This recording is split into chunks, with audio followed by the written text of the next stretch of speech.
ખેડૂત મિત્રો, શું તમે જાણો છો કે તમારા ઘરના દરવાજા પર અથવા તમારા ખેતરના શેઢા પર જે લીમડાનું વૃક્ષ ઊભું છે તે માત્ર એક ઝાડ નથી, પરંતુ તે પોતાના આપમાં જીવલેણ જંતુનાશક દવાઓની એક ખૂબ મોટી અને ચાલતી ખરતી ફેક્ટરી છે. સામાન્ય રીતે આપણે આપણા પાકને ઈયળો, લશ્કરી ઈયળ અને રસ ચૂસતી જીવાતોથી બચાવવા માટે બજારમાં જઈએ છીએ. ત્યાં આપણે સેંકડો હજારો રૂપિયા ખર્ચીને મોંઘી જંતુનાશક દવાઓ કે લીમડાનું તેલ ખરીદી લાવીએ છીએ. પણ શું તમે ક્યારેય વિચાર્યું છે કે જે લીમડાનું તેલ તમે આટલી ભારે કિંમતે ખરીદો છો તે તમે તમારા ઘરે પોતાના હાથે બનાવી શકો છો, અને તે પણ બિલકુલ મફતમાં?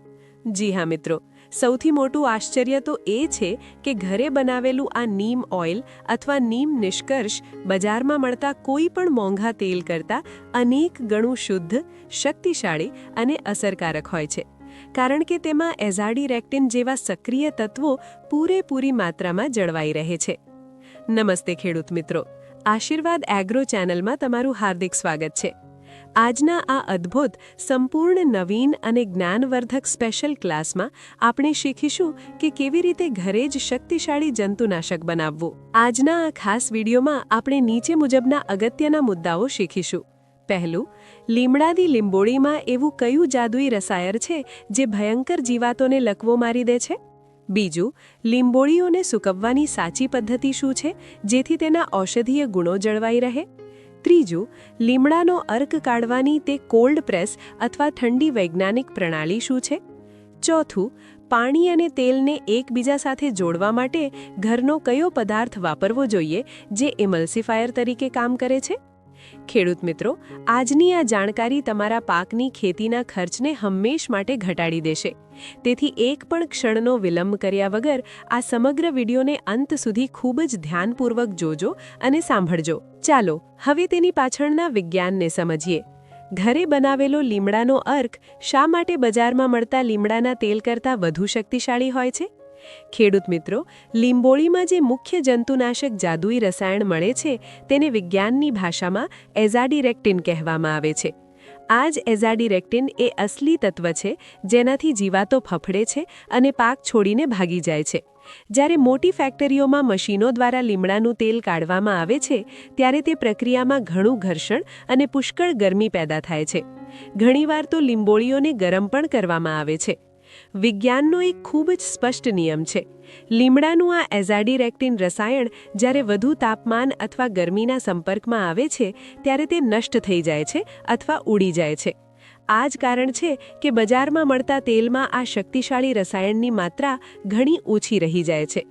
પરંતુ જ્યારે આપણે ઘરે કોઈ પણ મશીન કે આગનો ઉપયોગ કર્યા વગર સંપૂર્ણપણે સાધારણ અને ઠંડા પાણીમાં લીમડાનો અર્ક કાઢીએ છીએ ત્યારે તેમાં એઝાડીરેક્ટિનનું એક ટીપું સંપૂર્ણપણે સુરક્ષિત રહે છે. કૃષિ વિજ્ઞાનમાં આ ઠંડી પદ્ધતિને નીમ સીડ કર્નલ એક્સ્ટ્રેક્ટ એટલે કે લીંબોળીનો મીંજનો અર્ક કહે છે. ચાલો હવે નોંધી લો આ વિશિષ્ટ રેસિપી જે 1 એકર ખેતર માટે પૂરતી છે. આ માટે તમારે કેટલીક જરૂરી સામગ્રીની જરૂર પડશે. પહેલું, તાજી અને પાકેલી લીંબોળીઓ. તમારે લગભગ 5 કિલોગ્રામ જેટલી સંપૂર્ણપણે પાકેલી અને પીળી લીંબોળીઓ લેવાની છે. અહીં એક ખાસ સૂચના યાદ રાખજો. લીંબોળીઓ બિલકુલ પાકેલી અને પીળી જ હોવી જોઈએ, કારણ કે તાજી અને લીલી લીંબોળીઓમાં તેલ અને એઝાડીરેક્ટિનનું પ્રમાણ ખૂબ જ ઓછું હોય છે. આ પીળી લીંબોળીઓ તમને મે, જૂન અને જુલાઈ મહિનામાં લીમડાના વૃક્ષ નીચેથી ખૂબ જ સરળતાથી મળી જશે. બીજું, શુદ્ધ પાણી. જેટલી જરૂર હોય તેટલું ચોખ્ખું પાણી લેવું. ત્રીજું, સાધારણ કપડાં ધોવાનો સાબુ, પાવડર અથવા શેમ્પૂ. આનો ઉપયોગ શા માટે કરવાનો છે તેની મહત્વની ભૂમિકા આપણે આગળ સમજીશું. હવે આપણે આ અર્ક બનાવવાની પ્રક્રિયાને 4 સરળ પગલાઓમાં સમજીશું. પ્રથમ પગલું, લીંબોળીઓને સૂકવવી અને તેના ફોતરા દૂર કરવા. તમે વૃક્ષ નીચેથી જે 5 કિલો પાકેલી લીંબોળીઓ લાવ્યા છો તેને કોઈ ગુણપાટ કે કાગળ પર ફેલાવીને છાંયડામાં સારી રીતે સૂકાવો. અહીં એક ખાસ ચેતવણી યાદ રાખજો. લીંબોળીઓને સીધા અને તેજ તડકામાં ક્યારેય ના સૂકવવી. સૂર્યના તેજ અલ્ટ્રાવાયોલેટ કિરણો લીંબોળીમાં રહેલા અસલી રસાયણને નુકસાન પહોંચાડી શકે છે. તેથી તેને હંમેશા વૃક્ષના છાંયડામાં અથવા ટીન શેડ નીચે જ સૂકવવી જોઈએ. જ્યારે લીંબોળીઓ સંપૂર્ણપણે સુકાઈ જાય ત્યારે તેની ઉપરની છાલ અથવા ફોતરા સરળતાથી ઉતરવા લાગશે. ખેડૂત મિત્રો, આપણને લીંબોળીની ઉપરની છાલ કે ગરની જરૂર નથી. અસલી તેલ અને જીવાત વિરોધી તત્વો તો તેની અંદર રહેલી મીંજ એટલે કે બીજમાં હોય છે. તેથી ખાંડણી કે પથ્થર પર હળવેથી કૂટીને લીંબોળીના ફોતરા હટાવો અને સફેદ મીંજ અલગ કરી લો. અંદાજે 5 કિલો લીંબોળીમાંથી તમને 2.5 થી 3 કિલો જેટલી શુદ્ધ મીંજ મળશે. બીજું પગલું, મીંજને ખાંડવી અને પાવડર બનાવવો. હવે આ અલગ કરેલી મીંજને ખાંડણી દસ્તા કે પથ્થર વડે કૂટીને એકદમ બારીક પાવડર અથવા કરકરો ભૂકો તૈયાર કરો. જો તમે ઈચ્છો તો તેને ઘંટીમાં પણ કરકરી દળાવી શકો છો. યાદ રાખજો, જેટલો બારીક ભૂકો હશે તેટલો જ વધારે અર્ક નીકળશે. મીંજ જેટલી ઝીણી કૂટાશે તેનું તેલ અને રસાયણ પાણીમાં તેટલી જ સરળતાથી ભળી શકશે. ત્રીજું પગલું, પાણીમાં પલાળવું એટલે કે ઠંડી પ્રક્રિયા. આ માટે યોગ્ય પાત્ર પસંદ કરો. તમે પ્લાસ્ટિકની ડોલ અથવા માટીનું મોટું માટલું લઈ શકો છો. યાદ રાખજો, લોખંડ, તાંબુ કે પિત્તળના વાસણોનો ઉપયોગ બિલકુલ ન કરવો. હવે પ્લાસ્ટિકની ડોલમાં લગભગ 10 લીટર જેટલું ચોખ્ખું પાણી ભરો. તમે તૈયાર કરેલો લીંબોળીની મીંજનો પાવડર એક સૂતરાઉ કપડાની થેલીમાં ભરો. થેલીને ઉપરથી ઢીલી બાંધો, જેથી પાણી અંદર બહાર આસાનીથી જઈ શકે.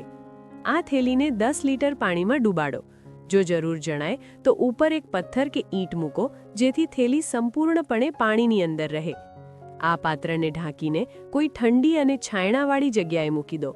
હવે શરૂ થશે અસલી વૈજ્ઞાનિક રમત. જેમ જેમ લીંબોળીનો પાવડર પાણીના સંપર્કમાં આવશે તેમ તેમ તેમાં રહેલું એઝાડિરેક્ટિન અને કડવો અર્ક ધીરે ધીરે પાણીમાં ઓગળવા લાગશે. આપણે આ થેલીને ઓછામાં ઓછા 48 કલાક એટલે કે પૂરા 2 દિવસ સુધી પાણીમાં પલાળી રાખવાની છે. દિવસમાં 1-2 વાર લાકડી વડે આ પાણીને હળવેથી હલાવતા રહેવું. ચોથું અને અંતિમ પગલું, અર્ક નીચોવવું અને સાબુનો ઉપયોગ. 2 દિવસ પછી જ્યારે તમે પાત્રનું ઢાંકણ હટાવશો ત્યારે તમે જોશો કે પાણીનો રંગ બદલાઈને દૂધિયો અથવા હળવો ભૂરો થઈ ગયો હશે. તેમાંથી લીમડાની ખૂબ જ તીવ્ર ગંધ આવતી હશે. હવે તે થેલીને પાણીમાં જ બરાબર મસળીને અને દબાવીને બધો જ અર્ક પાણીમાં નીચોવી લો. મીંજમાં રહેલું છેલ્લું ટીપું પણ પાણીમાં આવી જાય ત્યાં સુધી તેને નીચોવો. થેલીમાં વધેલો કચરો તમે તમારા છાણિયા ખાતરમાં નાખી શકો છો. તે પણ ઉત્તમ ખાતર બનશે. ખેડૂત મિત્રો, હવે તમારી પાસે જે 10 લીટર ઘટ્ટ પ્રવાહી તૈયાર થયું છે તે દુનિયાનું સૌથી શુદ્ધ અને શક્તિશાળી નીમ નિષ્કર્ષ છે. હવે સમજીએ એક સૌથી મહત્વની વૈજ્ઞાનિક વાત: સાબુ અથવા શેમ્પૂનો ઉપયોગ શા માટે કરવો? જો તમે આ 10 લીટર અર્ક સીધો જ સ્પ્રે પંપમાં નાખી દેશો તો તમારે બધી મહેનત પાણીમાં જશે. વૈજ્ઞાનિક સત્ય એ છે કે તેલ અને પાણી ક્યારેય એકબીજામાં ભળતા નથી. આપણે જે અર્ક કાઢ્યો છે તેમાં લીમડાનું અસલી તેલ અને પાણી બંને છે. જો તમે તેને સીધો જ વાપરશો તો તેલ હલકું હોવાથી પાણીની ઉપર તરવા લાગશે. પરિણામે જ્યારે તમે છંટકાવ કરશો ત્યારે માત્ર પાણી જ પાકના પાન પર પડશે અને અસલી તેલ તમારી ટાંકીમાં જ રહી જશે. આનું સમાધાન છે ઇમલ્સિફાયર એટલે કે જોડક પદાર્થ. તેલને પાણી સાથે સંપૂર્ણ રીતે ભેળવવા અને પાનના પત્તા પર બરાબર ચોંટાડવા માટે આપણને સાબુ કે શેમ્પૂની જરૂર પડે છે. પ્રક્રિયા નોંધી લેજો. જ્યારે તમારો 10 લીટર અર્ક તૈયાર થઈ જાય ત્યારે તેમાં 50 થી 100 ગ્રામ કપડાં ધોવાનો સાધારણ પાવડર અથવા સાબુનું દ્રાવણ ઉમેરો, અથવા તમે તેમાં 10 થી 15 મિલીલીટર કોઈ પણ સસ્તો શેમ્પૂ પણ ઉમેરી શકો છો. જેવું તમે સાબુ કે શેમ્પૂ ઉમેરશો તે તેલ અને પાણીને મજબૂતાઈથી જોડી દેશે અને એક જાદુઈ દ્રાવણ તૈયાર થશે. આનાથી છંટકાવ વખતે પાણીના દરેક ટીપા સાથે તેલ પણ પાન પર જશે અને વરસાદમાં પણ જલ્દી ધોવાશે નહીં. હવે જાણીએ 1 એકર માટેની સાચી માત્રા. તમારો આ 10 લીટરનો જાદુઈ અર્ક 1 એકર ખેતર માટે પૂરતો છે. જો તમે 15 લીટરની સ્પ્રે ટાંકી વાપરતા હો તો તેમાં 1 લીટર આ તૈયાર અર્ક નાખવો અને બાકીનું 14 લીટર ચોખ્ખું પાણી ભરવું. આમ 150 લીટર પાણીમાં આ 10 લીટર અર્ક ભેળવીને આખા એકર ખેતરમાં છંટકાવ કરો. હવે જાણીએ જીવાતોના જીવનચક્ર પર આ અર્કની અસર. આ લીમડાનો અર્ક જીવાતોને કેવી રીતે અને શા માટે મારે છે તે જાણવું ખૂબ જરૂરી છે. ખેડૂત મિત્રો, એક ખાસ નોંધ યાદ રાખજો. લીમડાનો અર્ક કોઈ એવું ઝેરી રસાયણ નથી કે જેનો છંટકાવ કરતાં જ જીવાત તરત જમીન પર પડીને મરી જાય. આનું વિજ્ઞાન ખૂબ જ અનોખું છે. જ્યારે તમે આ અર્કનો તમારા પાક પર છંટકાવ કરો છો ત્યારે તે મુખ્યત્વે 3 રીતે કાર્ય કરે છે. પહેલી રીત, રિપેલન્ટ એટલે કે દૂર ભગાવવું. લીમડાની તીવ્ર ગંધ અને કડવાશને કારણે સફેદ માખી, મોલોમશી, લીલી પોપટી અને ખતરનાક ફુદ્દા તમારા ખેતરમાં આવતા જ ડરશે. તેઓ તમારા પાકના પાન પર ઈંડા પણ મૂકી શકશે નહીં, જેનાથી નવી જીવાત પેદા થતી અટકશે. બીજી રીત, એન્ટીફીડન્ટ એટલે કે ભૂખ મારી નાખવી. જો કોઈ ઈયળ કે તીડ આ લીમડાવાળું પાન ખાઈ લે તો આ એઝિડાયરેક્ટિન રસાયણ સીધું તેના પેટમાં જાય છે. તે જીવાતના મગજને એવો સંકેત મોકલે છે જેથી તેની ભૂખ હંમેશા માટે મરી જાય છે. પરિણામે જીવાત ખાવા પીવાનું છોડી દે છે અને થોડા જ દિવસોમાં ભૂખને કારણે નબળી પડીને મરી જાય છે. ત્રીજી રીત, ગ્રોથ રેગ્યુલેટર એટલે કે વૃદ્ધિ અટકાવવી. આ રસાયણ જીવાતના ઈંડાને અંદરથી જ સૂકવી નાખે છે. તે જીવાતના બચ્ચાને મોટા થવા દેતું નથી, જેના કારણે ખેતરમાં જીવાતોની નવી પેઢી તૈયાર જ થતી નથી. આમ લીમડાનો અર્ક ધીરે ધીરે પણ જળ મૂળથી જીવાતોનો નાશ કરે છે. ખેડૂત મિત્રો, આ અર્કનો ઉપયોગ કરતી વખતે 3 સૌથી મહત્વની સાવચેતીઓ રાખવી અનિવાર્ય છે. જો તમે આ ભૂલ કરશો તો પરિણામ પૂરતું નહીં મળે. પહેલી સાવચેતી, છંટકાવનો યોગ્ય સમય. લીમડાના અર્કનો છંટકાવ કરવાનો સૌથી ઉત્તમ સમય સાંજનો છે. હંમેશા સૂર્ય આથમ્યા પછી અથવા સાંજના સમયે જ ખેતરમાં સ્પ્રે કરો, કારણ કે રાતભર હવા ઠંડી રહે છે, જેને લીધે આ જૈવિક રસાયણને કાર્ય કરવા માટે પૂરતો સમય મળે છે. યાદ રાખજો, ભર બપોરે કે તેજ તડકામાં છંટકાવ ક્યારેય ન કરવો. બીજી સાવચેતી, સંગ્રહ કરવાની મર્યાદા. આ ઘરે બનાવેલ લીમડાનો અર્ક તમે લાંબા સમય સુધી સાચવી શકતા નથી. તેને બનાવ્યા પછી 3 થી 4 દિવસની અંદર જ ખેતરમાં છાંટી દેવો જોઈએ. જેમ જેમ આ અર્ક જૂનો થતો જાય છે તેમ તેમ તેની જંતુનાશક શક્તિ ઓછી થતી જાય છે. ત્રીજી સાવચેતી, રોગચાળો આવતા પહેલા જ ઉપયોગ. આ સ્પ્રે સૌથી વધુ અસરકારક ત્યારે જ સાબિત થાય છે જ્યારે તમે જીવાત કે બીમારી આવતા પહેલા તેનો ઉપયોગ શરૂ કરો. તે એક પ્રતિરોધક એટલે કે રક્ષણ આપતી દવા તરીકે કાર્ય કરે છે. તેથી તમારા પાકના શરૂઆતના દિવસોથી જ દર 10 થી 15 દિવસના અંતરે આનો છંટકાવ કરતા રહો. જો તમે આ 3 બાબતોનું ધ્યાન રાખશો તો તમારી ખેતીનો ખર્ચ પણ ઘટશે અને પાક પણ સુરક્ષિત રહેશે. ખેડૂત મિત્રો, હવે વાત કરીએ આ પદ્ધતિના આર્થિક અને પર્યાવરણીય ફાયદાઓ વિશે. ખેતીમાં વાસ્તવિક સુધારો ત્યારે જ ગણાય જ્યારે આપણો ખર્ચ ઘટે અને નફો વધે. ખર્ચ ઘટાડવો એ જ ખેતીમાં વધુ નફો મેળવવાનું પ્રથમ અને સૌથી મજબૂત પગલું છે. બજારમાં મળતી ઝેરી અને મોંઘી રાસાયણિક દવાઓ માત્ર આપણું ખિસ્સું જ ખાલી નથી કરતી, પરંતુ તે આપણી ફળદ્રુપ જમીન, પર્યાવરણ અને આપણા સ્વાસ્થ્યને પણ ઉધઈની જેમ અંદરથી ખાઈ રહી છે. તેના બદલે ઘરે બનાવેલો આ લીમડાનો અર્ક એક સર્વોત્તમ અને સુરક્ષિત વિકલ્પ છે. આ અર્ક સંપૂર્ણપણે પ્રાકૃતિક અને અત્યંત અસરકારક છે, જે તમારી મોંઘી જંતુનાશક દવાઓના ખર્ચમાં નોંધપાત્ર ઘટાડો કરી શકે છે.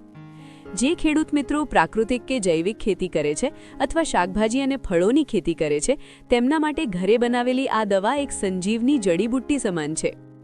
આનાથી તમારો પાક પણ ઝેરમુક્ત બનશે અને ગ્રાહકોને શુદ્ધ ખોરાક મળશે, જે લાંબે ગાળે તમારી પ્રતિષ્ઠા અને આવક બંનેમાં વધારો કરશે.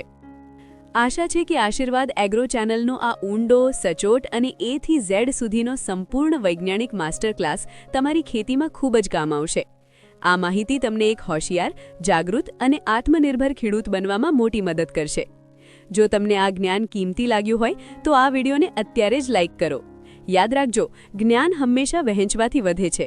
તેથી તમારા ગામના દરેક ખેડૂત મિત્ર, તમારા સંબંધીઓ અને તમારા તમામ વોટ્સએપ ખેતી ગ્રુપમાં આ વિડીયોને વધુમાં વધુ શેર કરો, જેથી આપણા અન્ય ખેડૂત ભાઈઓ પણ બજારના મોંઘા રસાયણો પરની નિર્ભરતા ઘટાડી શકે.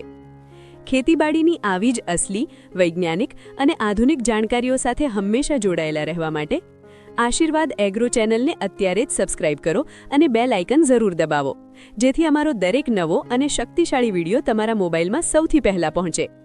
જો તમને લીમડાનો અર્ક બનાવવાની રીત, મિશ્રણની માત્રા અથવા તમારા પાકમાં લાગેલી કોઈ અન્ય ભયંકર જીવાત બાબતે કોઈ પણ પ્રશ્ન હોય તો નિસંકોચ કમેન્ટ બોક્સમાં લખો. આશીર્વાદ એગ્રો ટીમ તમારા દરેક પ્રશ્નને વાંચે છે અને તેનો સચોટ વૈજ્ઞાનિક જવાબ આપવાનો પૂરેપૂરો પ્રયાસ કરે છે. ખૂબ જ જલ્દી મળીશું આશીર્વાદ એગ્રો ચેનલમાં એક નવા મહા એપિસોડમાં ખેતીના એક અલગ જ વૈજ્ઞાનિક રહસ્ય અને મોટા ખુલાસા સાથે. ત્યાં સુધી તમારી માટી, તમારું ખેતર અને તમારા પાકનું પૂરેપૂરું ધ્યાન રાખજો. આપ તમામ ખેડૂત ભાઈઓને આશીર્વાદ એગ્રોની આખી ટીમ તરફથી દિલથી નમસ્કાર. જય હિન્દ, જય જવાન, જય કિસાન. આશીર્વાદ એગ્રો, તમારો વિશ્વાસુ ખેતી સાથી.